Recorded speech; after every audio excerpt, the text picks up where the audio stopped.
ನಮಸ್ಕಾರ ವೀಕ್ಷಕರೇ, ಗಾನ ಲಹರಿ ವಿಶೇಷ ಕಾರ್ಯಕ್ರಮಕ್ಕೆ ಆತ್ಮೀಯ ಸ್ವಾಗತ. ನಾನು ಸಿಂಧೂರ. ನಿಮ್ಮೆಲ್ಲರಿಗೂ ಗೊತ್ತೇ ಇದೆ, ನಾಡಿನಾದ್ಯಂತ ವರಮಹಾಲಕ್ಷ್ಮಿ ಹಬ್ಬವನ್ನ ಬಹಳ ಸಂಭ್ರಮದಿಂದ ಆಚರಿಸಲಾಗ್ತಾ ಇದೆ. ಲಕ್ಷ್ಮಿಯನ್ನ ನೆನೆಸ್ಕೊಂಡ ತಕ್ಷಣ ನಾವೆಲ್ಲರೂ ಸರಸ್ವತಿಯನ್ನು ಕೂಡ ಜೊತೆಗೆ ನೆನೆಸ್ಕೊಳ್ತೀವಿ. ಯಾಕೆ ನಾನಿವತ್ತು ಲಕ್ಷ್ಮಿ ಹಬ್ಬದಂದು ಸರಸ್ವತಿಯ ಬಗ್ಗೆ ಮಾತನಾಡ್ತಾ ಇದ್ದೀನಿ ಅಂತ ಹೇಳಿದ್ರೆ, ನಮ್ಮ ಸ್ಟುಡಿಯೋಗೂ ಕೂಡ ವರಮಹಾಲಕ್ಷ್ಮಿ ಹಬ್ಬದಂದು ಒಂದು ಗಾನ ಸರಸ್ವತಿ, ಒಂದು ಪುಟ್ಟ ಸರಸ್ವತಿ ಬಂದಿದ್ದಾರೆ.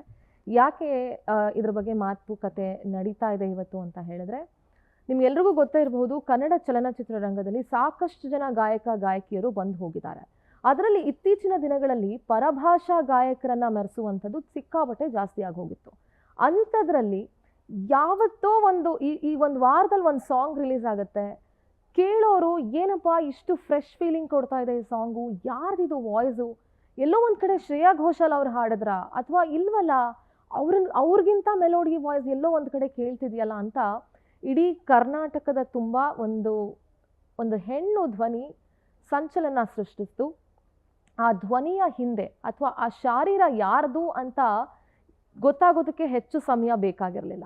ಯಾಕೆ ಅಂತ ಹೇಳಿದ್ರೆ, ಅದೇ ಹೆಣ್ಣು ಮಗು ಸರಿಗಮಪ ಅನ್ನುವಂಥ ಕಾರ್ಯಕ್ರಮದಲ್ಲಿ ಈ ಬಾರಿ ಗೆದ್ಬಿಡ್ತಾಳೆ ಅಂತ ಬಹಳಷ್ಟು ಜನ ಆಸೆಯನ್ನ ಇಟ್ಕೊಂಡಿದ್ರು. ಆದರೆ ಆಕೆ ಆ ಕಾರ್ಯಕ್ರಮದಲ್ಲಿ ಸೋತಿರಬಹುದು, ಆದರೆ ಇಡೀ ಕರ್ನಾಟಕದ ಜನರ ಮನಸ್ಸನ್ನ ಗೆಲ್ಲುವಲ್ಲಿ ಯಶಸ್ವಿಯಾಗಿದ್ದಾಳೆ. ಮತ್ಯಾರೂ ಅಲ್ಲ, ಆಕೆಯನ್ನ ಕಾರ್ಯಕ್ರಮಕ್ಕೆ ಬರ್ಮಾಡ್ಕೊಂಡ್ಬಿಡ್ತೀನಿ. ಮೈಸೂರಿನ ಲಹರಿ ಮಹೇಶ್ ಇವತ್ತು ವರಮಹಾಲಕ್ಷ್ಮಿ ಹಬ್ಬದ ವಿಶೇಷ ಕಾರ್ಯಕ್ರಮದಲ್ಲಿ ನಮ್ಮ ಜೊತೆಗೆ ಭಾಗಿಯಾಗ್ತಿದ್ದಾರೆ. ಲಹರಿ, ನಮಸ್ಕಾರ. ಕಾರ್ಯಕ್ರಮಕ್ಕೆ ಸ್ವಾಗತ. ನಮಸ್ಕಾರ ಅಕ್ಕ. ಹೇಗಿದ್ದೀರಾ?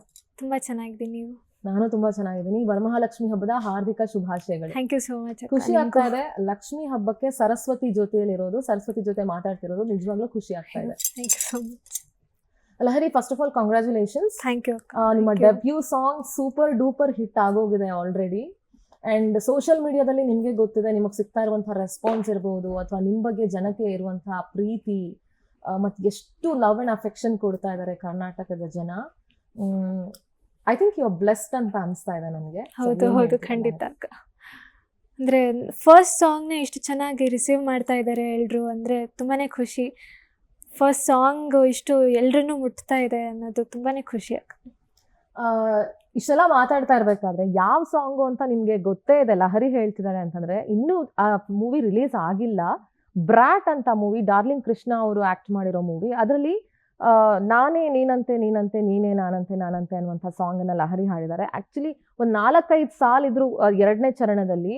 ಆ 4-5 ಸಾಲು ಇಡೀ ಹಾಡನ್ನ ತಿಂದ್ಕೊಂಡಿರೋ ತರ ಲಹರಿ ಅದನ್ನ ಕೊಟ್ಟಿದ್ದಾರೆ ಜನಗಳಿಗೆ. ಸೊ ಅದ್ರ ಬಗ್ಗೆ ಲಹರಿ ಜೊತೆ ಡಿಸ್ಕಷನ್ ಮುಂದುವರಿಸ್ತಾ ಹೋಗ್ತೀನಿ. ಲಹರಿ, ನೀವು ಮೈಸೂರಿನ ಮೂಲದವರು. ಸೊ ಏನು ಓದ್ತಾ ಇದ್ದೀರಿ, ಏನು ನಿಮ್ಮ ಬ್ಯಾಕ್ ಗ್ರೌಂಡ್ ಸ್ವಲ್ಪ ಹೇಳ್ಬೋದಾ? ನಾನು ಮೈಸೂರಲ್ಲೇ ಇರೋದು. ಈಗ 10th ಮಾಡ್ತೇನೆ. ಹೌದು. ರಿಯಲಿ? ಹೌದು. 10th ಇಂಥ ವಾಯ್ಸಾ? ಸೊ ಹಾಡಿನ ಆಸಕ್ತಿ ಅಥವಾ ಸಂಗೀತದ ಆಸಕ್ತಿ ನಿಮ್ಗೆ ಹೇಗೆ ಬಂತು? ನಾನು ಪುಟ್ಟವಳಿದ್ದಾಗ, ಅಂದ್ರೆ ಇನ್ನು ಸ್ಕೂಲ್ಗೆ ಹೋಗ್ತಾ ಇರ್ಲಿಲ್ಲ ಅನ್ಸುತ್ತೆ, pre-KG ಅಥವಾ ಪ್ಲೇ ಹೋಮ್ ಅಲ್ಲೆಲ್ಲ ಇದ್ದಾಗ ನಾನು ಮಲ್ಕೊಳ್ಳುವಾಗ ನಮ್ಮ ಅಜ್ಜಿ ಒಂದು ಹಾಡು ಹಾಕ್ತಾ ಇದ್ರು. ಯಾವ ಹಾಡು ನೆನಪಿದೆಯಾ? ಹಾಡು ಯಾವುದು ಅಂತ? ಅರಳುವ ಹೂಗಳೇ. ಒಂದೆರಡು ಸಾಲ ಹಾಡಬಹುದಾ ಅದನ್ನ? ಪ್ಲೀಸ್. ಅರಳುವ ಹೂಗಳೇ ಆಲಿಸಿರಿ, ಬಾಳೊಂದು ಹೋರಾಟ ಮರೆಯದಿರಿ, ಬೆಳಕಿನ ಕಿರಣಗಳೇ ಬಣ್ಣಿಸಿರಿ, ഇരുളിಂದೆ ಬೆಳಕೊಂಟು ತೋರಿಸಿರಿ, ನಾಳೆಯ ನಂಬಿಕೆ ಇರಲಿ ನಮ್ಮ ಬಾಳಲಿ, ಗೆಲ್ಲುವ ಭರವಸೆಯೊಂದೇ ಬೆಳಕಾಗಲಿ, ಮನವೇ ಓ ಮನವೇ ನೀ ಅಳುಕದಿರು. ಐ ಥಿಂಕ್ ಲಹರಿ ಹಾಡು ನಿಮ್ಗೇನೆ ಆಪ್ಟ್ ಆಗುತ್ತೆ ಅಂತ ಅನ್ಸುತ್ತೆ, ಗೆಲ್ಲುವ ಭರವಸೆಯೊಂದು ಜೊತೆಗಿರಲಿ ಅಂತ. ಸೊ ನೀವು ಆ ರಿಯಾಲಿಟಿ ಶೋನಲ್ಲಿ ಫಿನಾಲೆಗೆ ಬರದೇ ಇದ್ರು ಜೀವನದಲ್ಲಿ ಗೆಲ್ಲೋ ಹಂತದಲ್ಲಿ ಆ ಮೊದಲನೇ ಸ್ಟೆಪ್ ಇಟ್ಟಿದ್ದೀರಾ ಅಂತ ಅನ್ನಿಸ್ತಾ ಇದೆ. ಸೊ ಹೇಗೆ ಅನಿಸ್ತಿದೆ ಈ ಹೊಸ ಒಂದು, ಅಂದರೆ ಇಷ್ಟು ಚಿಕ್ಕ ಏಜ್ಗೆ ಇಷ್ಟು matured voice? I think Sadhu Kokila ಅವ್ರು ಹೇಳಿದರು ಅಂತ ಅನಿಸುತ್ತೆ, ಫಿಲ್ಮ್ ಇಂಡಸ್ಟ್ರಿಗೆ ಬೇಕಾಗಿರೋ ವಾಯ್ಸು ನಿಮ್ಮದು ಅಂತ ಹೇಳಿದ್ರು. ಒಂದು ಶಿವಣ್ಣ ಕೂಡ ತುಂಬಾ ಅಪ್ರಿಷಿಯೇಟ್ ಮಾಡಿದರು. ಎಲ್ಲ ಜಡ್ಜಸ್ ಬಂದಾಗಲೂ ಸಿಕ್ಕಾಪಟ್ಟೆ ಅಪ್ರಿಷಿಯೇಷನ್ ಸಿಕ್ಕಿತ್ತು. ಆ್ಯಂಡ್ ವೆರಿ ಯುನೀಕ್ ವಾಯ್ಸ್ ಅಂತ. ಆ್ಯಂಡ್ ದೂರ ಸ್ವಲ್ಪ ದೂರ ಹಾಡಿದಾಗೂ ಅಷ್ಟೇ ಎಲ್ಲರೂ ಒಂಥರ ಕಳೆದು ಹೋಗ್ಬಿಟ್ಟಿದ್ರು. ಸೊ ಆ ಎಕ್ಸ್ಪೀರಿಯನ್ಸ್ ಶೇರ್ ಮಾಡಿ. ಅಂದರೆ ಹೌದು, ಶೋ ಅಲ್ಲಿ ಫಿನಾಲೆವರೆಗೂ ಹೋಗೋಕ್ಕಾಗಿಲ್ಲ, ಬಟ್ ಸೆಮಿಫಿನಾಲೆವರೆಗೂ ಹೋಗಿರೋದು ತುಂಬ ದೊಡ್ಡ ಗೆಲುವು. ಇನ್ಫ್ಯಾಕ್ಟ್ ಶೋ ಒಳಗೆ ಹೋಗಿದ್ದೆ ಅನ್ನೋದೇ ತುಂಬ ದೊಡ್ಡ ಗೆಲುವು ಅಕ್ಕ. ಆ್ಯಂಡ್ ಅದೇ ನೀವು ಹೇಳ್ದಾಗೆ ಯಾರ್ಯಾರೆಲ್ಲ ಗೆಸ್ಟ್ಸ್ ಬಂದಿದ್ರು ಅವ್ರುಗಳ ಹಾಡು ಪಿಕ್ ಮಾಡಿ ಹಾಡಿದ್ದು ನಾವೆಲ್ಲರೂ. ಆ್ಯಂಡ್ ಅವರಿಗೆಲ್ಲ ಇಷ್ಟ ಆಯಿತು. ಅಂದರೆ ಒಂದು ಆರ್ಟಿಸ್ಟ್ಗೆ ಅದೇ ಸಾಕು, ಲೈಕ್ ಅವ್ರಿಗೆಲ್ಲ ಇಷ್ಟ ಆದರೆ ಸಾಕು. ಆ್ಯಕ್ಚುಲಿ ಎಲ್ಲರೂ ನಿಮ್ಮನ್ನು ತುಂಬ ಹೊಗಳಿದ್ರು ಆ್ಯಂಡ್ ಎಲ್ಲರೂ ಎಂಜಾಯ್ ಮಾಡಿದ್ರು ನಿಮ್ಮ ಪರ್ಫಾರ್ಮೆನ್ಸ್ಗಳನ್ನ, ನಿಮ್ಮ ಸಾಂಗ್ಸು ಅಷ್ಟೇ. ಸೊ ಮನೇಲಿ ಅಜ್ಜಿ ಹಾಡ್ತಾ ಇದ್ರು ಮಲಗುವಾಗ ಅಂತೆಲ್ಲ ಹೇಳ್ತೀರಿ. ನೀವು ಪ್ರೊಫೆಷ್ನಲಿ ಟ್ರೈನ್ ಆಗ್ತಿದ್ದೀರಾ ಅಥವಾ ಟ್ರೈನ್ಡಾ ಹೇಗೆ? ಅಜ್ಜಿ ಹಾಡ್ತಿದ್ರು. ಅದೇ ನಾನು ಮಲಗುವಾಗ ಅಜ್ಜಿ ಆ್ಯಕ್ಚುಲಿ ಫೋನಲ್ಲಿ ಹಾಕ್ತಿದ್ರು. ಒಂದು ಪುಟಾಣಿ ನೋಕಿಯಾ ಒಂದು ಸೆಟ್ ಇತ್ತು ನಮ್ಮ ಮನೇಲಿ, ಅದರಲ್ಲಿ ಹಾಕ್ತಿದ್ರು. ಅದು ಹಾಕಲಿಲ್ಲ ಅಂದರೆ ನಾನು ಆಲ್ಮೋಸ್ಟ್ ಮಲಗ್ತಾನೆ ಇರಲಿಲ್ಲ. ತುಂಬ ಕೇಳಿ ಕೇಳಿ ಹಾಡು ಅದನ್ನು ನಾನು ಬೆಳಗ್ಗೆ ಎದ್ಬಿಟ್ಟು ಹಾಡ್ತಾ ಇದ್ದೆ ಅವಾಗವಾಗ. ಸೊ ಅಜ್ಜಿ ಅಮ್ಮ ಎಲ್ಲ ಕೇಳ್ತಾ ಇದ್ರು. ಸೊ ಅವ್ರಿಗನ್ನಿಸ್ತು ಅಂದರೆ ಕಲಿಸಿದ್ರೆ. When you heard your voice in that studio and ಇದರಲ್ಲೆಲ್ಲ, so how you felt? ನಾನಿಲ್ಲಿ ನಾರ್ಮಲ್ ಆಗಿ ಹಾಡೋದು ಆಮೇಲೆ ಸ್ಟುಡಿಯೋಲಿ ರೆಕಾರ್ಡ್ ಆಗೋದು ತುಂಬಾನೇ ಹೌದೌದು, ಅಷ್ಟು ಕ್ವಾಲಿಟಿ ತುಂಬ ಕ್ರಿಸ್ಟಲ್ ಕ್ಲಿಯರ್ ಆಗಿ ಸ್ಟುಡಿಯೋಲಿ ಕೇಳಿದಾಗ ಸ್ಟೋನ್ ಆಫ್ಟರ್ ದ ರೆಕಾರ್ಡಿಂಗ್ ತುಂಬ ಚೆನ್ನಾಗಿ ಕೇಳಿಸ್ತು. ನನಗೆ ನಂಬಕ್ಕಾಗ್ತಾ ಇರಲಿಲ್ಲ ನಾನು ಹಾಡಿದ್ದ ಅಂತ. ಯಾಕಂದರೆ ಫಸ್ಟ್ ಸಾಂಗ್ ಸ್ಟುಡಿಯೋಲಿ ನಾನು ಹಾಡಿದ್ದು ಮೂವಿಗಂತ. ಸೊ ತುಂಬಾ ಖುಷಿ ಆಯಿತು, ಯುನೀಕ್ ಆಗಿತ್ತು, ನನಗೇನೆ ಇಷ್ಟ ಆಯಿತು ಹಾಡು. So felt really good. Actually ನಮ್ಮ ವೀಕ್ಷಕರು ಎಲ್ಲರೂ ನಿಮ್ಮ ಹತ್ರ ಹಾಡನ್ನ ಹಾಡಿಸ್ಬೇಕು ಅಂತ ವೆಯ್ಟ್ ಮಾಡ್ತಿರ್ತಾರೆ. ಖಂಡಿತವಾಗ್ಲೂ ಹಾಡಿಸ್ತೀನಿ, ಆದರೆ ಇಷ್ಟು ಬೇಗ ಹಾಡಿಸಲ್ಲ. ಇನ್ನೊಂದು ಸ್ವಲ್ಪ ಬೇರೆ ಬೇರೆ ಹಾಡುಗಳನ್ನೆಲ್ಲ ಕೇಳ್ಬಿಟ್ಟು ಆ ಹಾಡು ಹಾಡಿಸ್ತೀನಿ. ಸೊ ನಿಮ್ಮ ಫೇವ್ರೆಟ್ ಸಾಂಗ್, ಸಾರಿಗಮಪದಲ್ಲಿ ನೀವು ಎಷ್ಟೊಂದು ಸಾಂಗ್ಸ್ ಪರ್ಫಾರ್ಮ್ ಮಾಡಿದ್ದೀರಾ. ಸೊ ನಿಮ್ಮ ಫೇವ್ರೆಟ್ ಸಾಂಗ್ ಯಾವುದು ಅದರಲ್ಲಿ? ನನ್ನ ಫೇವ್ರೆಟ್ ತುಂಬ ಹಾಡುಗಳು ಪರ್ಫಾರ್ಮ್ ಮಾಡಿದ್ದೀನಿ. ಆಲ್ಮೋಸ್ಟ್ ಎಲ್ಲನೂ ಫೇವ್ರೆಟ್. ಯಾಕಂದರೆ ಹಾಡು ಇಷ್ಟಪಟ್ಟಾಗ ಮಾತ್ರ ಪರ್ಫಾರ್ಮೆನ್ಸ್ ಚೆನ್ನಾಗಿ ಬರುತ್ತೆ. ಎಲ್ಲನೂ ಇಷ್ಟಪಟ್ಟೆ ಹಾಡಿದ್ದೀನಿ. ಇವಾಗ ಯಾವ ಸಾಂಗ್ ಹಾಡ್ತೀರಾ ನಮಗೋಸ್ಕರ? ಇವಾಗ ನಿಮಗೋಸ್ಕರ ಹಾಗೆ ವೀಕ್ಷಕರಿಗೋಸ್ಕರ ಅವ್ರು ತುಂಬಾನೇ ಇಷ್ಟಪಟ್ಟಿರೋ ಒಂದು ಹಾಡು ಏನಿಲ್ಲ ಏನಿಲ್ಲ. ಶೋರ್. ಮನಸ್ಸಿನೊಳಗೆ ಖಾಲಿ ಖಾಲಿ ನೀ ಮನದೊಳಗೆ ಇದ್ದರು, ಮಲ್ಲಿಗೆ ಸಂಪಿಗೆ ತರದೆ ಹೋದರು ನೀ ನನಗೆ. ಓನಲ್ಲ ನೀನಲ್ಲ ಕರಿಮಣಿ ಮಾಲೀಕ ನೀನಲ್ಲ, ಕರಿಮಣಿ ಮಾಲೀಕ ನೀನಲ್ಲ. ಏನಿಲ್ಲ ಏನಿಲ್ಲ ನಿನ್ನ ನನ್ನ ನಡುವೆ, ಏನಿಲ್ಲ ಏನಿಲ್ಲ ಏನಿಲ್ಲ ನಿನ್ನ ನನ್ನ ನಡುವೆ, ಏನಿಲ್ಲ. ನಿಜದಂತಿರುವ ಸುಳ್ಳಲ್ಲ, ಸುಳ್ಳುಗಳೆಲ್ಲ ನಿಜವಲ್ಲ, ಸುಳ್ಳಿನ ನಿಜವೂ ಸುಳ್ಳಲ್ಲ. ಏನಿಲ್ಲ ಏನಿಲ್ಲ ಏನೇನಿಲ್ಲ. ಏನಿಲ್ಲ ನಿಮ್ಮ ಧ್ವನಿಯಲ್ಲಿ ಎಲ್ಲವೂ ಇದೆ. ಒಂದು ಕ್ಷಣ ಕಣ್ಣು ಮುಚ್ಕೊಂಡು ನಿಮ್ಮ ವಾಯ್ಸ್ ಕೇಳಿದ್ರೆ ಆ ವಾಯ್ಸೇ ಡಿಫ್ರೆಂಟು, ಬಾಡಿನೇ ಡಿಫ್ರೆಂಟು ಅಂತ ಅನ್ಸುತ್ತೆ. ಯಾಕಂದರೆ such a matured voice you have. ತುಂಬ ಜನ ಅದನ್ನು ಹೇಳಿದರು and we can also feel that ವಾಯ್ಸಲ್ಲಿ ತುಂಬಾ ಮೆಚುರಿಟಿ ಇದೆ, ಆ ಇಮೋಷನ್ಸು ಬೇಕಾಗಿರೋದು ಎಲ್ಲನೂ. ಸೊ ಜನ ಶ್ರೇಯಾ ಘೋಷಾಲ್ ಅವ್ರಿಗೆ ಕಂಪೇರ್ ಮಾಡುವಾಗ ಹೇಗನ್ಸುತ್ತೆ? ಖುಷಿ, ಹೌದು, ತುಂಬಾ ಖುಷಿ ಇದೆ. ಖುಷಿ ಯಾಕಂದರೆ ಅವರಿಗೆ ಅಷ್ಟು ದೊಡ್ಡ ಸಿಂಗರ್ ಜೊತೆ ಹೋಲಿಸ್ತಿದ್ದಾರೆ ಅಂತ ಅಲ್ಲ, ಅವ್ರಿಗೆ ಅಷ್ಟು ಇಷ್ಟ ಆಯಿತು ಅಂತ ಅಷ್ಟೇ. ಅಷ್ಟು ದೊಡ್ಡ ಸಿಂಗರ್ ಜೊತೆ ಹೋಲಿಸ್ತಾ ಇದ್ದಾರೆ ಅನ್ನೋದು ತುಂಬ ದೊಡ್ಡ ಜವಾಬ್ದಾರಿ ಖುಷಿಗಿಂತ. ಸೊ ಅದನ್ನು ಎಷ್ಟು ಮಟ್ಟಿಗೆ ಅಂದರೆ ಎಷ್ಟು ಮಟ್ಟಿಗೆ ರೀಚ್ ಆಗ್ತೀನಿ, ಆ ರೆಸ್ಪಾನ್ಸಿಬಿಲಿಟಿನ ಹೆಂಗೆ ಕ್ಯಾರಿ ಮಾಡ್ತೀನಿ ಫ್ಯೂಚರ್ ಪ್ರಾಜೆಕ್ಟ್ಸಲ್ಲಾಗಿರ್ಬೋದು, ಇಲ್ಲ ನಾನು ಕಲಿಕೆಯಲ್ಲಾಗಿರ್ಬೋದು, ಅದೊಂದು ಇನ್ನೂ ನನ್ನ ಕ್ಯೂರಿಯಾಸಿಟಿ ಇದೆ, ನಾನು ಹೆಂಗೆ ನಿಭಾಯಿಸ್ತೀನಿ ಅಂತ. ಖುಷಿ ಖಂಡಿತ ಹೌದು, ಅವ್ರು ತೋರಿಸ್ತಿರೋ ಪ್ರೀತಿ ಅದು ಯಾವುದೇ ಥರ ಆಗಿರ್ಬೋದು. ತುಂಬ ಎಕ್ಸ್ಪೆಕ್ಟೇಷನ್ಸ್ ಇತ್ತಾ ಇಷ್ಟೊಂದು ಈ ಹಾಡಿಗೆ ಒಂದು ಪಬ್ಲಿಸಿಟಿ ಸಿಗ್ಬೋದು, ಈ ಹಾಡನ್ನ ಜನ ಇಷ್ಟು ಚೆನ್ನಾಗಿ ರಿಸೀವ್ ಮಾಡ್ಬೋದು ಅಂತ ಎಲ್ಲರೂ ಸೋಷಿಯಲ್ ಮೀಡಿಯಾದಲ್ಲಿ ಲಹರಿ ಲಹರಿ ಲಹರಿ ಅಂತ ಹೇಳುವಾಗ, ಸೊ ಹೌ ಯು ಫೀಲ್? ಅದೇ ಎಕ್ಸ್ಪೆಕ್ಟೇಷನ್ಸು ಖಂಡಿತ ನನಗಿರಲಿಲ್ಲ. ವಿತ್ ಝೀರೋ ಎಕ್ಸ್ಪೆಕ್ಟೇಷನ್ಸ್ ಸ್ಟಾರ್ಟ್ ಮಾಡಿದ್ದು ರೆಕಾರ್ಡಿಂಗ್. ಅಂದರೆ ಜನ ಹೇಗೆ ರಿಸೀವ್ ಮಾಡ್ತಾರೆ ಅನ್ನೋದು ನನಗೆ ಹಾಡು ಆದಮೇಲೆ ತಲೆಗೆ ಹೊಳ್ದಿತ್ತು. ರೆಕಾರ್ಡಿಂಗ್ ಮಾಡುವಾಗ ಏನಿಲ್ಲ, ನಾನು ಹಾಡು ನೀಟಾಗಿ ಹಾಡ್ಬಿಟ್ರೆ ಸಾಕು ಅನ್ನಂಗಿತ್ತು. ಅದಾದಮೇಲೆ ರಿಲೀಸ್ ಆದಾಗ ನಂಗೊಂದು ಕಡೆ ಇತ್ತು ಭಯ. First song obviously Sid Sriram sir ಜೊತೆ ಹಾಡಿದ್ದೀನಿ ಅಂದರೆ, ಅಷ್ಟು ದೊಡ್ಡ ಸಿಂಗರ್ ಜೊತೆ ಹಾಡಿದ್ದೀನಿ, ಹೇಗೆ ಏನಾದ್ರು ತಪ್ಪಾಯ್ತಾ, ಏನಾಗ್ಬೇಕು, ಏನಾದ್ರು ಚೆನ್ನಾಗಿ ಹಾಡಿಲ್ಲ ಅನ್ನೋದು ಕುತೂಹಲ ನನಗೂ ಇತ್ತು, ಹೇಗೆ ರಿಸೀವ್ ಮಾಡ್ತಾರೆ ಸೊ ಸಾರಿಗಮಪ ಆಗ ಹೋದಿ, ಅಲ್ಲೆಲ್ಲ ಪರ್ಫಾರ್ಮ್ ಮಾಡಿದ್ಮೇಲೆ ಸ್ಕೂಲಲ್ಲಿ ಹೇಗಿತ್ತು ರೆಸ್ಪಾನ್ಸು ಟೀಚರ್ಸು ಅವ್ರ ಹತ್ರ ಎಲ್ಲ? ಮತ್ತು ಈಗ ಡೆಬ್ಯೂ ಸಾಂಗ್ ಹಾಡಿದ್ಮೇಲೆ ಸ್ಕೂಲಲ್ಲೆಲ್ಲ ಏನು ಹೇಳ್ತಿದ್ದಾರೆ? ಈಗೆಲ್ಲ ಅದೇ ಸೋಷಿಯಲ್ ಮೀಡಿಯಾದಲ್ಲೆಲ್ಲ ವೈರಲ್ ಆಗ್ತಾ ಇದೆ.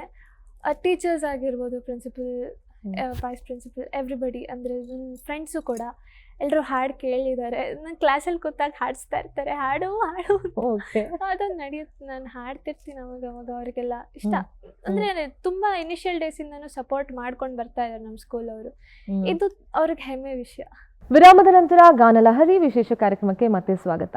ಲಹರಿ, ಸಾಕಷ್ಟು ವಿಚಾರ ಮಾತಾಡ್ತಿರ್ಬೇಕಾದ್ರೆ ನಂಗೆ ಅನ್ಸಿತ್ತು, ಅರ್ಜುನ್ ಜನ್ಯ ಅವರು ತುಂಬ ಜನ ಕಲಾವಿದರಿಗೆ, ಅಂದರೆ ಈ ಥರ ರಿಯಾಲಿಟಿ ಶೋನಲ್ಲಿ ಸೋತಿರೋ ಅಂಥವ್ರಿಗೆ ತುಂಬ ಜನಕ್ಕೆ ಆಪರ್ಚುನಿಟೀಸ್ ಕೊಟ್ಟಿದ್ದಾರೆ. ಅವರೆಲ್ಲ ರಿಯಾಲಿಟಿ ಶೋನಲ್ಲಿ ಸೋತಿದ್ರು, ಜನರ, ಇಡೀ ಕರ್ನಾಟಕದ ಜನರ ಮನಸ್ಸನ್ನು ಗೆಲ್ಲೋದ್ರಲ್ಲಿ ಅವ್ರು ಎಲ್ಲರೂ ಸಕ್ಸಸ್ ಆಗಿದ್ದಾರೆ. ಲೈಕ್ ಐಶ್ವರ್ಯ ಇರ್ಬೋದು, ಅಥವಾ ಸಂಜಿತ್ ಹೆಗ್ಡೆ ಇರ್ಬೋದು, ಸುನಿಲ್ ಇರ್ಬೋದು. ಸುನಿಲ್ ಅಂತೂ ಅವ್ರಿಗೆ ಒಂಥರ ದತ್ತುಪುತ್ರನ ಥರನೇ ಆಗ್ಬಿಟ್ಟಿದ್ದಾರೆ. ಸುನಿಲ್ ಇರ್ಬೋದು, ಇನ್ನೂ ತುಂಬ ಜನಕ್ಕೆ ಆಪರ್ಚುನಿಟೀಸ್ ಕೊಟ್ಟಿದ್ದಾರೆ. ಮತ್ತು ಅವರ ಒಂದು ಡೆಬ್ಯೂಯಿಂದ ಬಂದವರು, ಅವರ ಜೊತೆಗೆ ಎಲ್ಲರೂ ಸಕ್ಸಸ್ಫುಲ್ ಲೈಫ್ನ ಇವತ್ತು ಲೀಡ್ ಮಾಡ್ತಾ ಇದ್ದಾರೆ. ಸೊ ನಿಮಗೂ ಆಪರ್ಚುನಿಟಿ ಸಿಕ್ತು, ಬೇರೆ ಯಾರಿಗೂ ಈ ಒಂದು ಇದರಲ್ಲಿ ಯಾರಿಗೂ ಸಿಗಲಿಲ್ಲ, ನಿಮ್ಗೆ ಆಪರ್ಚುನಿಟಿ ಸಿಕ್ತು. ಸೊ ಹೇಗೆ ಅನಿಸ್ತಿದೆ? ಏನೇನೆಲ್ಲ ಸಜೆಷನ್ಸ್ ಕೊಡ್ತಾ ಇದ್ರು, ಗೈಡೆನ್ಸ್ ಮಾಡ್ತಾ ಇದ್ರಾ?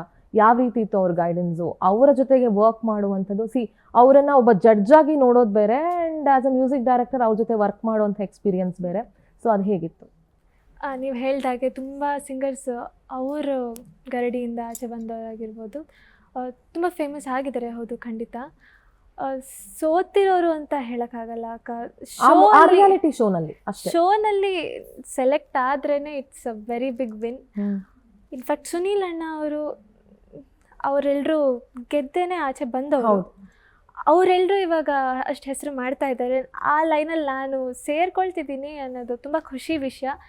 ನೋಡೋಣ ಹೇಗಾಗತ್ತೆ ಅಂತ. ಅರ್ಜುನ್ ಸರ್ಗೆ ಆ್ಯಕ್ಚುಲಿ ಥ್ಯಾಂಕ್ಸ್ ಹೇಳಲೇಬೇಕು ನಾನು. ಅವರು ಇಲ್ಲ ಅಂದಿದ್ದರೆ, ಅವರು ರೆಕಗ್ನೈಸ್ ಮಾಡ್ತಾ ಇರಲಿಲ್ಲ ಅಂದಿದ್ದಿದ್ರೆ, ಬರೀ ನಾನಲ್ಲ, ಎಷ್ಟೇ ಜನಕ್ಕೆ ಅವಕಾಶ ಕೊಟ್ಟಿದ್ದಾರೆ ಅವರು. ಅವರೆಲ್ರಿಗೂ ಇವತ್ತು ಒಂದೊಳ್ಳೆ ಅವಕಾಶ ಅವರಿಂದ ಸಿಕ್ತು ಅನ್ನೋದು ತುಂಬ ಖುಷಿ ವಿಷಯ. ಅದರಲ್ಲಿ ನಾನು ಇದ್ದೀನಿ ಅನ್ನೋದು ಇನ್ನೂ ಖುಷಿ ವಿಷಯ. ಯಾವ ಥರ ಇತ್ತು ಅವ್ರ ಗೈಡೆನ್ಸ್? ಹೇಗೆ ಟ್ರೈನ್ ಮಾಡ್ತಾಯಿದ್ರು ಈ ಹಾಡಿಗೆ? ಈ ಹಾಡು ಹಾಡುವಾಗ ಅವರ ಸಜೆಷನ್ಸ್ ಏನಿತ್ತು? ಹೇಗಂದರೆ, ಇದು ಶೋ ಅಲ್ಲಿ ಕೇಳ್ತಾ ಇದ್ರು ಹಾಡುಗಳನ್ನ, as a judge of course ಕೇಳ್ತಾ ಇದ್ರು. ಅವರಿಗೆ ಏನೇನು ಇಷ್ಟ ಆಗಿತ್ತು ಆಸ್ಪೆಕ್ಟ್ಸ್, ಡೈನಮಿಕ್ಸ್ ಆಗಿರ್ಬೋದು, ವಾಯ್ಸ್ ಮೆಚುರಿಟಿ, ವಾಯ್ಸ್ ಟೆಂಬರ್, ಅದರದ್ದೆಲ್ಲ ಅದು ಪ್ಲಸ್ ಪಾಯಿಂಟ್ಸ್ ನಂದು. ಹಾಗೆ ಎವ್ರಿ ಸಿಂಗರ್ ಮೈನಸ್ ಪಾಯಿಂಟ್ಸ್ ಇದ್ದೇ ಇರುತ್ತೆ. ಅದನ್ನೆಲ್ಲ ಗೈಡ್ ಮಾಡಿ ಖಂಡಿತವಾಗ್ಲೂ ಹೆಲ್ಪ್ ಮಾಡಿದ್ದಾರೆ. ತುಂಬ ದೊಡ್ಡ ಕಲಿಕೆ ಅವ್ರ ಮೂಲಕ ನಂಗೆ ತುಂಬ ಸಿಕ್ಕಿದೆ. ಆ್ಯಂಡ್ ನಿಮಗೆ ಸಿಕ್ಕಂಥ mentor, classically she is awesome ಅಂತ ಹೇಳಬೇಕು. ಅವರು ತುಂಬ ಒಂದು ಪ್ರತಿಭೆ, ಪ್ರಾವೀಣ್ಯತೆಯನ್ನು ಹೊಂದಿದ್ದಾರೆ. ಸೊ ನಿಮ್ಮ ಮೆಂಟರ್ ಬಗ್ಗೆ ಏನು ಹೇಳ್ತೀರಿ?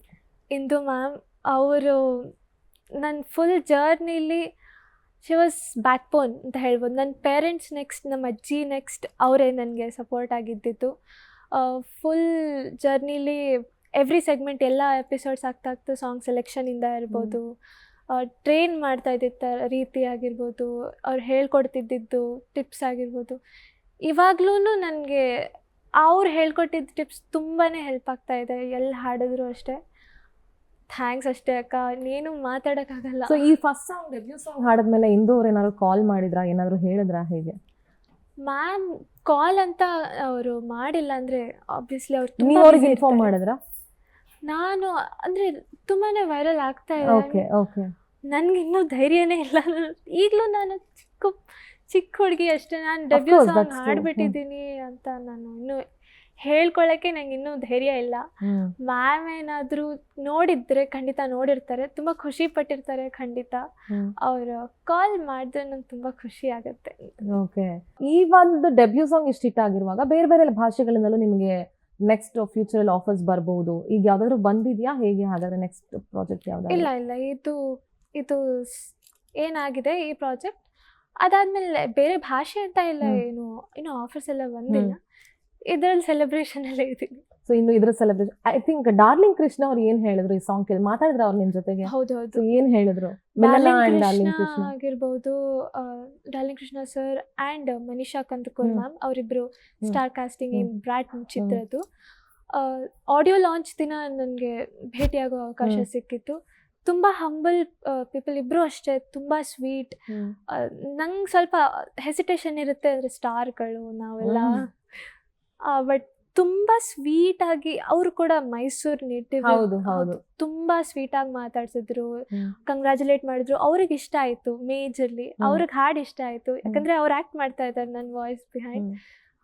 ಸೊ ಅವ್ರಿಗೆ ಇಷ್ಟ ಆಯಿತು. ನಂಗೆ ಇನ್ನು ಕಾಮೆಂಟ್ಸಲ್ಲೂ ಹೇಳಿದರು, ಪೀಪಲ್ ಆರ್ ರಿಸೀವಿಂಗ್ ಇಟ್, ಚೆನ್ನಾಗಿ ರಿಸೀವ್ ಮಾಡ್ತಾ ಇದ್ದಾರೆ, ಚೆನ್ನಾಗಿ ಮಾಡಿದ್ಯಾ ಅಂತ ಹೇಳಿ. Very supportive. ಆ್ಯಂಡ್ ಶಶಾಂಕ್ ಅದರ ಡೈರೆಕ್ಟರ್ ಅಂತ ಅಂದ್ಕೊಳ್ತೀನಿ. ಆ್ಯಂಡ್ ಐ ಥಿಂಕ್ ಈ ಕ್ವೆಶನ್ ಕೇಳೋದಕ್ಕೆ ನೀವು ತುಂಬ ಚಿಕ್ಕ ಹುಡುಗಿ ಅಂತ ಅನ್ಸುತ್ತೆ ನನಗೆ, ಬಟ್ ಸ್ಟಿಲ್ ಆ ಇಂಡಸ್ಟ್ರಿಲಿ ಆಲ್ರೆಡಿ ಬಂದಿರೋದ್ರಿಂದ ಕೇಳ್ತಾ ಇದ್ದೀನಿ. ಹೊರಗಡೆಯಿಂದ ತುಂಬ ಜನ ಸಿಂಗರ್ಸ್ ಬರ್ತಾರೆ, ಇಲ್ಲಿ ಪರ್ಫಾರ್ಮ್ ಮಾಡಿ ಹೋಗ್ತಾರೆ. ನಮ್ಮಲ್ಲಿ ಆ್ಯಕ್ಚುಲಿ ತುಂಬ ಒಳ್ಳೊಳ್ಳೆ ಪ್ರತಿಭೆಗಳಿದ್ದಾರೆ, ತುಂಬ ಒಳ್ಳೊಳ್ಳೆ ಸಿಂಗರ್ಸ್ ಇದ್ದಾರೆ ನಮ್ಮಲ್ಲಿ. ಇಲ್ಲಿರೋರಿಗೆ ಜಾಸ್ತಿ ಆಪರ್ಚುನಿಟಿ ಸಿಗೋದೇ ಇಲ್ಲ, ಬರೀ ಕಾನ್ಸರ್ಟ್ಸು ಶೋಸು ಅದರಲ್ಲೇ ಬ್ಯುಸಿ ಆಗೋಗಿರ್ತಾರೆ. ಬಟ್ ಮೂವಿಗಳು ಫಸ್ಟ್ ಆಫ್ ಆಲ್ ಮೂವೀಸ್ ಬರ್ತಾ ಇರೋದು ಕಡಿಮೆ, ಅದರಲ್ಲಿ ಬರೋ ಮೂವಿಗಳಲ್ಲೂ ಹೊರಗಿನ ಗಾಯಕರನ್ನ ಕರ್ಕೊಂಡ್ಬಂದು ಪರ್ಫಾರ್ಮ್ ಮಾಡಿಸ್ತಾರೆ. ಸೊ ನಿಮಗೆ ಅದ್ರ ಬಗ್ಗೆ ಏನು ಒಪಿನಿಯನ್ ಇದೆ? ಬೇಜಾರಿದೆಯಾ ಅಥವಾ is that okay for you? How you take it? ಅಕ್ಕ, ನನ್ನ ಪರ್ಸ್ನಲ್ ಒಪಿನಿಯನ್ ಇದಕ್ಕೆ ಏನಂದರೆ, ನಾನು ಮೇಜರ್ಲಿ ನನಗೆ ಎಕ್ಸ್ಪೆಕ್ಟೇಷನ್ಸ್ ಅಂತ ಇಟ್ಕೊಂಡು ಈಗ ನಾನು ಕಲಿತಾ ಇದ್ದೀನಿ. ಜನ ನಾನು ತುಂಬ ಇಂಡಸ್ಟ್ರಿಯಲ್ಲಿ ತುಂಬ ದೊಡ್ಡ ಮಟ್ಟಿಗೆ ಹೋಗಬೇಕು ಅನ್ನೋದು ಎಷ್ಟು ಆಸೆ ಇದೆಯೋ ಅಷ್ಟೇ ಆಸೆ ನನಗೆ ಎಷ್ಟು ಕಲಿಯೋಕ್ಕಿದೆ ಅದು ಬೀಟ್ ಮಾಡುತ್ತೆ. ನನ್ನ ಕಲಿಕೆ ಆ್ಯಂಡ್ ಎಕ್ಸ್ಪೋಜರ್ ಬಂದರೆ ಕಲಿಕೆ ಜಾಸ್ತಿ ಬೀಟ್ ಮಾಡುತ್ತೆ. ಸೊ ಕಲಿಯೋದಷ್ಟೇ ಒಬ್ಬ ಸಿಂಗರ್ದು ಬೇರೆ ಭಾಷೆ ಗಾಯಕರಿಗೆ ಅವಕಾಶ ಕೊಡೋದು. ಸೊ ಅದ್ರ ಬಗ್ಗೆ ನಿಮ್ಮ ಒಪಿನಿಯನ್ ಏನು? ಆಸ್ ಎ ಸಿಂಗರ್ ಭಾಷೆ ಮ್ಯಾಟ್ರ್ ಬರೋದಿಲ್ಲ, ವಿದ್ಯೆ ಬಗ್ಗೆ ಜಾಸ್ತಿ ನಾವು ಫೋಕಸ್ ಮಾಡಿದ್ರೆ ಎನಿ ಲ್ಯಾಂಗ್ವೇಜ್ ಸಿಂಗರ್ ಎಲ್ಲಾದ್ರೂ ಶೈನ್ ಆಗ್ಬೋದು ಅಕ್ಕ. ಓಕೆ, ಸೊ ಇವಾಗ ಇನ್ನೊಂದು ಸಾಂಗ್, ಯಾವ ಸಾಂಗ್ ಹಾಡ್ತೀರಾ? ಓಕೆ, ಇವತ್ತು ಹಬ್ಬದ ಪ್ರಯುಕ್ತ ವರಮಹಾಲಕ್ಷ್ಮಿ ಹಬ್ಬ ವೀಕ್ಷಕರೆಲ್ಲರಿಗೂ ಆಕ್ಚುಲಿ ಹೇಳಬೇಕು, ವೀಕ್ಷಕರೆಲ್ಲರಿಗೂ ವರಮಹಾಲಕ್ಷ್ಮಿ ಹಬ್ಬದ ಹಾರ್ದಿಕ ಶುಭಾಶಯಗಳು. ಒಳ್ಳೆ ವರ್ಷ ಆಗಿರ್ಲಿ ನಿಮ್ಮೆಲ್ಲರಿಗೂ. ಲಕ್ಷ್ಮಿ ಸಾಂಗ್ ಹಾಡೋಣ ಅಂತ. ಭಾಗ್ಯದ ಲಕ್ಷ್ಮಿ ಬಾರಮ್ಮ. ಭಾಗ್ಯದ ಲಕ್ಷ್ಮಿ ಬಾರಮ್ಮ ನಮ್ಮಮ್ಮ ನೀ ಸೌಭಾಗ್ಯದ ಲಕ್ಷ್ಮಿ ಬಾರಮ್ಮ ನಮ್ಮಮ್ಮ ನೀ ಸೌಭಾಗ್ಯದ ಲಕ್ಷ್ಮಿ ಬಾರಮ್ಮ. ಹೆಜ್ಜೆಯ ಮೇಲೊಂದು ಹೆಜ್ಜೆಯ ನಿಕ್ಕುತ್ತ ಗೆಜ್ಜೆ ಕಾಲ್ಗಳ ಧನಿಯ ತೋರುತ್ತ, ಹೆಜ್ಜೆಯ ಮೇಲೊಂದು ಹೆಜ್ಜೆಯ ನಿಕ್ಕುತ್ತ ಗೆಜ್ಜೆ ಕಾಲ್ಗಳ ಧನಿಯ ತೋರುತ್ತ, ಸಜ್ಜನ ಸಾಧು ಪೂಜೆಯ ವೇಳೆಗೆ ಮಜ್ಜಿಗೆಯೊಳಗಿನ ಬೆಣ್ಣೆಯಂತೆ ಭಾಗ್ಯದ ಲಕ್ಷ್ಮೀ ಬಾರಮ್ಮ ನಮ್ಮಮ್ಮ ನೀ ಸೌಭಾಗ್ಯದ ಲಕ್ಷ್ಮೀ ಬಾರಮ್ಮ. ಸಕ್ಕರೆ ತುಪ್ಪದ ಕಾಲುವೆ ಹರಿಸಿ ಶುಕ್ರವಾರದ ಪೂಜೆಯ ವೇಳೆಗೆ, ಸಕ್ಕರೆ ತುಪ್ಪದ ಕಾಲುವೆ ಹರಿಸಿ ಶುಕ್ರವಾರದ ಪೂಜೆಯ ವೇಳೆಗೆ, ಅಕ್ಕರೆಯುಳ್ಳ ಅಳಗಿರಿ ರಂಗನ ಚುಕ್ಕ ಪುರಂದರ ವಿಠಲನ ರಾಣಿ ಭಾಗ್ಯದ ಲಕ್ಷ್ಮೀ ಬಾರಮ್ಮ ನಮ್ಮಮ್ಮ ನೀ ಸೌಭಾಗ್ಯದ ಲಕ್ಷ್ಮೀ ಬಾರಮ್ಮ ನಮ್ಮಮ್ಮ ನೀ ಸೌಭಾಗ್ಯದ ಲಕ್ಷ್ಮೀ ಬಾರಮ್ಮ. ಆ್ಯಂಡ್ ನಿಮ್ಮನೇಲಿ ವರಮಹಾಲಕ್ಷ್ಮಿ ಯಾವ ಥರ ಸೆಲೆಬ್ರೇಟ್ ಮಾಡ್ತೀರಾ ಲಹರಿ? ನಮ್ಮನೇಲಿ ಎಲ್ಲರ ಮನೆ ಆಗೋ ಥರನೇ ಲಕ್ಷ್ಮಿ ಕೂರಿಸ್ತಾರೆ. ನಮ್ಮಮ್ಮ ಬೆಳಗ್ಗೆ ಎದ್ದು ಎಲ್ಲ ಪೂಜೆಗೆ ರೆಡಿ ಮಾಡಿಕೊಂಡು ಲಕ್ಷ್ಮಿ ಕೂರಿಸ್ತಾರೆ. ನಮ್ಮ ಮನೇಲಿ ಹೇಳಬೇಕು 8 ಜನ ಇದ್ದೀವಿ. It's joint family. ನಾನು, ಅಮ್ಮ, ಅಪ್ಪ, ಅಜ್ಜಿ, ತಾತ, ಚಿಕ್ಕಮ್ಮ, ಚಿಕ್ಕಪ್ಪ ಆ್ಯಂಡ್ ನನ್ನ ತಮ್ಮ. ಓಕೆ, ನೀವೊಬ್ಬರೇ ಮಗಳ? ಹೌದು. ಸೊ ಸಿಬ್ಲಿಂಗ್ಸ್ ಯಾರು ಇಲ್ಲ? ಸಿಬ್ಲಿಂಗ್ ಇಲ್ಲ, cousin more like sibling only. So ಈ ಕಮೆಂಟ್ಸ್ ಎಲ್ಲ ನೋಡ್ತಿರುವಾಗ, ಈಗ ಅಪ್ಪನೂ ಹೊರಗಡೆ ಹೋದ್ರೆ ನಿಮ್ಮ ಮಗಳು ಹಾಡಿರೋದು, ಅವ್ರು he also feel so proud, you know. So ಅಪ್ಪ ಏನ್ ಹೇಳಿದ್ರು? ಅಪ್ಪ ಚಿಕ್ಕಪ್ಪ ಇಬ್ರು ಒಟ್ಟಿಗೆ ಒಂದೇ ಸಮಾನ ನೋಡೋದು ನಾನು. ಅವರು ಅಂದರೆ ಅದೇ ನೀವು ಹೇಳ್ದಾಗೆ ಎಲ್ಲೋದ್ರೂ ಹೇಳ್ತಿರ್ತಾರೆ ನಿಮ್ಮ ಮಗಳು ಚೆನ್ನಾಗಿ ಹಾಡಿದ್ದಾರೆ ಅಂತ.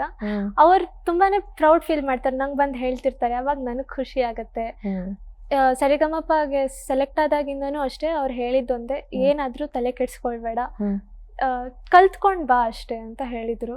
ಅದಿನ್ನೂ ನನ್ನ ತಲೆಯಲ್ಲಿ ಹಂಗೆ ಇದೆ, ಇನ್ನು ಕಲಿಯೋಕ್ಕೆ ನೋಡ್ತಾ ಇರ್ತೀನಿ ಗೆಲ್ಲೋದಕ್ಕಿಂತ.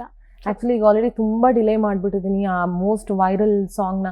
ತುಂಬಾ ಜನ ಇದನ್ನ ಲವ್ ಆನ್ಸಮ್ ಆಫ್ ದ ಇಯರ್ ಅಂತಾನೆ ಇದನ್ನ ಹೇಳ್ತಾ ಇದಾರೆ ಈ ಸಾಂಗ್ ನ. ಸೊ ದಯವಿಟ್ಟು ಆ ಸಾಂಗ್ ಹಾಡಿ ನೀನ್ ಕಾರ್ಯಕ್ರಮದ ಕಡೆಯ ಹಂತದಲ್ಲಿದೆ, ಬಿಕಾಸ್ ಬಹಳಷ್ಟು ಜನ ವೀಕ್ಷಕರು ನಿಮ್ಮ ಆ ಹಾಡಿಗೋಸ್ಕರನೇ ಕಾಯ್ತಾ ಇದ್ದಾರೆ. ಖಂಡಿತ. ನೀನು ಹತ್ತಿರ ಇದ್ದರೂ ಹುಡುಕುವೆ ನಿನ್ನನೇ ಅಂತ ಪರಿಸೆಳೆತ ನೀನು ಇನಿಯ, ನಿನ್ನ ಬದಲು ಬೇರೆನೋ ಸಿಕ್ಕರೂ ಪೆನು, ನೀನೇ ನನ್ನ ನಾಡಿ ಮಿಡಿತ ಗೆಳೆಯ, ಕಡಲಾಲೆಯ ಹಾಗೆ ನೀನು ನನ್ನ ಒಳಗೆ, ರಾತ್ರಿ ಸುರಿದ ಮಳೆಯ ಸೊಬಗು ನೀನು ನನಗೆ, ನೋವಿಗೆ ಮತ್ತು ನಿನ್ನಯ ಸ್ಪರ್ಶ, ನಿನ್ನ ನೆನಪೆ ನನಗೆ ಹರುಷ, ಸೋಲುವೆ ನಿನ್ನ ಪ್ರೀತಿಯ ಮುಂದೆ ಇಡದೆ ಯಾವ ಲೆಕ್ಕನೇ, ದೇವರ ಮುಂದೆ ಬೇಡುವೆ ನಾನು 7 ಜನುಮ ನಿನ್ನನ್ನೇ, ನಾನೇ ನೀನಂತೆ ನೀನಂತೆ ನೀನೇ, ನಾನಂತೆ ನಾನಂತೆ ಜೀವ, ಒಂದೇನೆ ಹೃದಯ ಎರಡು. Thank you so much Lahari. ತುಂಬಾ ತುಂಬಾ ತುಂಬಾ ತುಂಬಾನೇ ಚೆನ್ನಾಗಿತ್ತು. ಆ್ಯಂಡ್ ತುಂಬ ಚೆನ್ನಾಗಿತ್ತು ಅನ್ನೋದು ಬಹಳ ಕಡಿಮೆ ಪದ ಆಗುತ್ತೆ ಅಂತ ಅನ್ಸುತ್ತೆ. ತುಂಬ soulful and so fresh tune also. ಕೇಳಿದ್ರೆ ಇಟ್ ಡೈರೆಕ್ಟ್ಲಿ ಹಿಟ್ಸ್ ದ ಇದನ್ನ. ಆ್ಯಂಡ್ ಫಸ್ಟ್ ಟೈಮ್ ಕೇಳಿದಾಗ ಓಕೆ ಇನ್ನೊಂದ್ಸಲಿ ಕೇಳೋಣ ಅನ್ಸುತ್ತೆ, ಬಟ್ ಎರಡನೇ ಟೈಮ್ ಕೇಳಿದಾಗ ಓಕೆ ಚೆನ್ನಾಗಿದೆ ಅಂತ ಅನ್ಸುತ್ತೆ. ಬಟ್ ವೆನ್ ಯು ಲಿಸನ್ ರಿಪೀಟೆಡ್ಲಿನೂ ಅದೊಂಥರ ತುಂಬಾ ಆ ಟ್ಯೂನಿಂದ ಹೊರಗಡೆ ಬರೋದಕ್ಕೆ ಸಾಧ್ಯನೇ ಆಗಲ್ಲ ಅಂಥ ಒಂದು tune. And very all the best. ನಿಮ್ಮ ಡೆಬ್ಯೂ ಸಾಂಗ್ ಇನ್ನೂ ಒಳ್ಳೆ ಹೆಸರು ಮಾಡಲಿ. ಬೇರೆ ಬೇರೆ ಭಾಷೆಗಳಲ್ಲೂ ನೀವು ಹಾಡಬೇಕು ಅನ್ನೋದು ನಮ್ಮೆಲ್ಲರ ಆಶಯ. ಯಾಕೆಂದರೆ ಕನ್ನಡಕ್ಕೊಬ್ಬ ಹೊಸ ಗಾಯಕಿ ಸಿಕ್ಕಿದ್ರು ಅನ್ನುವಂಥ ಖುಷಿ ನಮಗೂ ಇದೆ, ಆ್ಯಂಡ್ ಇಂಡಸ್ಟ್ರಿಗೂ ಕೂಡ ಆ ಹೆಮ್ಮೆ ಖಂಡಿತವಾಗ್ಲೂ ಇದೆ. ಮುಂದಿನ ದಿನಗಳಲ್ಲಿ ಇನ್ನೂ ಅತಿ ಹೆಚ್ಚು ಪ್ರಾಜೆಕ್ಟ್ ನಿಮಗೆ ಸಿಗಲಿ. ಜೊತೆಗೆ ಈ ಇನೋಸೆನ್ಸ್ ಏನಿದೆ ಇದನ್ನು ಆದಷ್ಟು ಇದನ್ನು ಕಡೆವರೆಗೂ ಕ್ಯಾರಿ ಮಾಡಿ, ಆ ಹಂಬಲ್ನೆಸ್ ಏನಿದೆ ಅದು ಹಾಗೆ ಇರಲಿ. ಇನ್ನೂ ಬಹಳ ಚಿಕ್ಕ ವಯಸ್ಸು, ಕಾಲೇಜು ಅಲ್ಲ, ಜಸ್ಟ್ 10th ಗ್ರೇಡಲ್ಲಿ ಇದ್ದೀರಿ. ಸೊ ಇಲ್ಲಿಂದ journey there is a very long way to go ಅಂತ ಅನಿಸುತ್ತೆ ನನಗೆ. ಕಲಿಯೋಕ್ಕೂ ನಿಮಗೆ ತುಂಬ ಅವಕಾಶ ಇದೆ, ಆ್ಯಂಡ್ ಬೆಳೆಯೋಕ್ಕೂ ಅವಕಾಶ ಇದೆ, ಹೆಸರು ಮಾಡೋಕ್ಕೂ ಅವಕಾಶ ಇದೆ. I think you are a blessed soul ಅಂತ ನಾನು ಮತ್ತೆ ಮತ್ತೆ ಹೇಳಕ್ಕೆ ಇಷ್ಟಪಡ್ತೀನಿ. And very all the best. ಮತ್ತೊಮ್ಮೆ ವರಮಹಾಲಕ್ಷ್ಮಿ ಹಬ್ಬದ ಹಾರ್ದಿಕ ಶುಭಾಶಯಗಳು. ನಮ್ಮ ವೀಕ್ಷಕರಿಗೆ ಏನು ಹೇಳಕ್ಕೆ ಇಷ್ಟಪಡ್ತೀರಿ? ಆ್ಯಂಡ್ ನಿಮ್ಮ ಅಭಿಮಾನಿ ಬಳಗ ಕೂಡ ಸೃಷ್ಟಿಯಾಗಿದೆ ಈಗ, ಸೊ ನಿಮ್ಮ ಅಭಿಮಾನಿಗಳಿಗೆ ಏನು ಹೇಳಕ್ಕೆ ಇಷ್ಟಪಡ್ತೀರಿ? ಓಕೆ, ಥ್ಯಾಂಕ್ ಯು ಅಕ್ಕ ಆಪರ್ಚುನಿಟಿ ಕೊಟ್ಟಿದ್ದಕ್ಕೆ. ನನಗೆ ಈಗ ಫಸ್ಟ್ ಡೆಬ್ಯೂ ಸಾಂಗ್ ಅಂತ ಅಲ್ಲ, ಸರಿಗಮಪಯಿಂದನೂ ಯಾರೆಲ್ಲ ನನಗೆ ಸಪೋರ್ಟ್ ಮಾಡ್ತಾ ಇದ್ದೀರಾ, ಎಷ್ಟು ಕಾಮೆಂಟ್ಸಲ್ಲಿ ನನಗೆ ಮೋಟಿವೇಟ್ ಮಾಡ್ತಾ ಇದ್ದೀರಾ, ಅವರೆಲ್ರಿಗೂ ಎಷ್ಟು ಥ್ಯಾಂಕ್ಸ್ ಹೇಳಿದ್ರು ಕಮ್ಮಿನೇ. ಯಾಕಂದರೆ ಅವರಿಲ್ಲ ಅಂದಿದ್ದರೆ ನಾನು ಇನ್ಫ್ಯಾಕ್ಟ್ ಸೆಮಿಫೈನಲ್ಸ್ವರೆಗೂ ಹೋಗ್ತಾ ಇರಲಿಲ್ವೇನೋ. ನಿಮ್ಮೆಲ್ಲರ ಸಪೋರ್ಟು ಹೀಗೇ ಇರಲಿ. ನನ್ನ ಮುಂದೆ ಪ್ರಾಜೆಕ್ಟ್ ಸಿಕ್ಕಿದ್ರೆ ಖಂಡಿತವಾಗ್ಲೂ ನಿಮ್ಮ ಸಪೋರ್ಟ್ನ ನಾನು ಬಯಸ್ತೀನಿ. ಹಾಗೆ ಎಷ್ಟು ಥ್ಯಾಂಕ್ಸ್ ಹೇಳಿದ್ರು ತುಂಬಾ ಕಮ್ಮಿ. ಏನು ಹೇಳೋದು ಅಂತಲೂ ಗೊತ್ತಾಗಲ್ಲ, ಯಾಕಂದರೆ ನಂಗೆ ಗೊತ್ತಿರಲಿಲ್ಲ ನೀವೆಲ್ಲರೂ ಇಷ್ಟು ಚೆನ್ನಾಗಿ ಅಕ್ಸೆಪ್ಟ್ ಮಾಡ್ತೀರಾ ನನ್ನ ಅಂತ. ಆ್ಯಂಡ್ ಹೊಸ ಸಾಂಗ್ ಕೇಳಿ ಎಲ್ಲರೂ ಇಷ್ಟೊಂದು ಸಪೋರ್ಟಿವ್ ಆಗಿ ಜೊತೇಲಿ ನಿಲ್ತಾ ಇದ್ದೀರಾ. ಥ್ಯಾಂಕ್ ಯು ಸೋ ಮಚ್ ಎಲ್ರಿಗೂ. ಆ್ಯಂಡ್ ಹಾಡು ಇಷ್ಟ ಆಗಿದೆ ಅಂತ ಅಂದ್ಕೊಳ್ತಾ ಇದ್ದೀನಿ ಎಲ್ರಿಗೂ. ಸೊ ಹಾಗೆ ವರಮಹಾಲಕ್ಷ್ಮಿ ಹಬ್ಬದ ಹಾರ್ದಿಕ ಶುಭಾಶಯಗಳು ಎಲ್ಲ ವೀಕ್ಷಕರಿಗೂ. Thank you. Thank you so much Lahari. ನಮ್ಮ ಪವರ್ ಟಿವಿ ಸ್ಟುಡಿಯೋಗೆ ಬಂದು ನಮ್ಮ ಜೊತೆಗೆ ಇಲ್ಲಿ ನಿಮ್ಮ ಗಾನ ಲಹರಿಯನ್ನು ಹರಿಸಿ ನಮ್ಮ ಕಿವಿಗಳು ಕೂಡ ತುಂಬಾ ತಂಪಾಯಿತು. ಇಂಪಾದ ಧ್ವನಿಯಲ್ಲಿ ಒಂದಷ್ಟು ಹಾಡುಗಳನ್ನು ಕೇಳಿ ನಿಮ್ಮ ಮ್ಯೂಸಿಕಲ್ ಜರ್ನಿಗೆ ವೆರಿ ಆಲ್ ದ ಬೆಸ್ಟ್, ನಿಮ್ಮ ಕೆರಿಯರ್ಗೆ ವೆರಿ ಆಲ್ ದ ಬೆಸ್ಟ್ ಅಂತ ಹೇಳ್ತಾ thank you so much. Thank you ಅಕ್ಕ. ನೋಡಿದಲ್ಲ ವೀಕ್ಷಕರೇ, ಇವತ್ತು ವರಮಹಾಲಕ್ಷ್ಮಿ ಹಬ್ಬದ ವಿಶೇಷ ಗಾನ ಲಹರಿ ಕಾರ್ಯಕ್ರಮದಲ್ಲಿ ಗಾಯಕಿ ಲಹರಿ ನಮ್ಮ ಜೊತೆಗಿದ್ರು. ಸೊ ಅವರ ಮೊದಲ ಗೀತೆ ಸೂಪರ್ ಡೂಪರ್ ಹಿಟ್ ಆಗಿದೆ. ಸೊ ಆ ಮೂವಿ ಕೂಡ ಹಿಟ್ ಆಗಲಿ ಆ್ಯಂಡ್ ಅವರಿಗೆ ಇನ್ನೊಂದಷ್ಟು ಒಳ್ಳೆ ಅವಕಾಶಗಳು ಸಿಗಲಿ. ಅರ್ಜುನ್ ಜನ್ಯ ಅವ್ರಿಗೆ ಇಲ್ಲಿಂದ ಒಂದು ದೊಡ್ಡ ನಮಸ್ಕಾರ ಮತ್ತು ಒಂದು ಹ್ಯಾಟ್ಸ್ ಆಫ್ ಹೇಳಬೇಕು. ಯಾಕಂತಂದರೆ ಕನ್ನಡದ ಪ್ರತಿಭೆಗಳನ್ನು ಬೆಳೆಸೋದಕ್ಕೆ ಅವರು ಒಂದು ದೊಡ್ಡ ಒಂದು ನಿಲುವನ್ನೇ ತಗೊಂಡಿದ್ದಾರೆ ಅಂತ ಹೇಳಿದ್ರೆ ತಪ್ಪಾಗಲಾರ್ದು. ಕನ್ನಡ ಪ್ರತಿಭೆಗಳಿಗೆ ಅವಕಾಶ ಕೊಡಬೇಕು, ನಮ್ಮಲ್ಲಿರೋ ಪ್ರತಿಭೆಗಳನ್ನೇ ನಾವು ಬಳಸ್ಕೊಂಡು ಅವರನ್ನು ಮುಂದಕ್ಕೆ ತರಬೇಕು, ನಮ್ಮ ಇಂಡಸ್ಟ್ರಿಗೆ ನಮ್ಮವರನ್ನೇ ತರಬೇಕು ಅನ್ನುವಂಥ ಅವರ ನಿಲುವು ಏನಿದೆ, ಆ ನಿಲುವನ್ನು ನಾವು ಎಲ್ಲರೂ ಕೂಡ ಸ್ವಾಗತ ಮಾಡ್ತೀವಿ. ಅರ್ಜುನ್ ಅವರೇ, ನಿಮ್ಮ ಎಲ್ಲ ಪ್ರಾಜೆಕ್ಟ್ಸ್ಗೂ ಒಳ್ಳೆಯದಾಗಲಿ ಅಂತ ಈ ಕಾರ್ಯಕ್ರಮದ ಮುಖಾಂತರ ಹೇಳ್ತಾ, ಜೊತೆಗೆ ಕನ್ನಡದ ಗಾಯಕಿಯರು, ಕನ್ನಡ ನಟ ನಟಿಯರು, ಒಟ್ಟಾರೆ ಸ್ಯಾಂಡಲ್ವುಡ್ ಪರವಾಗಿ ಪವರ್ ಟಿವಿ ಯಾವತ್ತೂ ಇರುತ್ತೆ ಅಂತ ಹೇಳ್ತಾ, ಈ ವರಮಹಾಲಕ್ಷ್ಮಿ ಹಬ್ಬ ನಿಮ್ಮೆಲ್ರಿಗೂ ಸುಖ, ಶಾಂತಿ, ನೆಮ್ಮದಿ, ಆಯುಷು, ಆರೋಗ್ಯ, ಐಶ್ವರ್ಯವನ್ನು ಕರುಣಿಸಲಿ ಅಂತ ಹೇಳ್ತಾ ಈ ಕಾರ್ಯಕ್ರಮ ಇಲ್ಲೇ ಮುಗಿಸ್ತಾ ಇದ್ದೀನಿ. ನೋಡ್ತಾ ಇರಿ ಪವರ್ ಟಿವಿ, ಇದು ನಿಮ್ಮ ಶಕ್ತಿ.